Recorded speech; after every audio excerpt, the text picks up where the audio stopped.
पंजाब हुकूमत 1,30,000 असामियों पर भर्तियां करेगी। उस्मान बुज़दार ने ऐलान कर दिया। पहले मरहले में मुलाजमतों की भर्ती का इश्तहार दिया जा चुका है। उम्मीदवारों को बालाई उम्र में 2 बरस की रियायत भी दी जाएगी।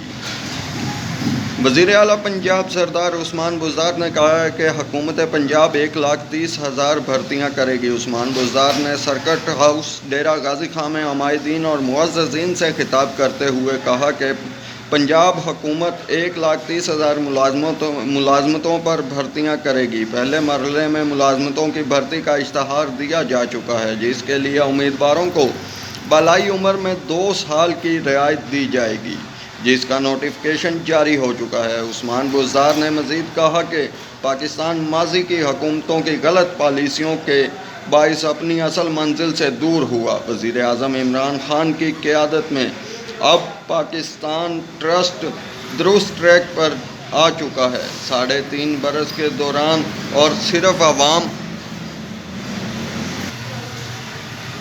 अवाम की खिदमत की है। हुकूमत के दामन पर करप्शन स्कैंडल का कोई दाग नहीं। मैं अल्लाह ताला और अवाम को जवाबदा हूँ। मशीर हनीफ पताफी ने कहा कि वज़ीर आला उस्मान बुज़दार आजिज़ी और इनकसारी के साथ अवाम की खिदमत कर रहे हैं। पंजाब की अवाम खुश नसीब हैं कि इन्हें उस्मान बुज़दार जैसा अवामी खिदमत से सरशार वज़ीर आला मिला है।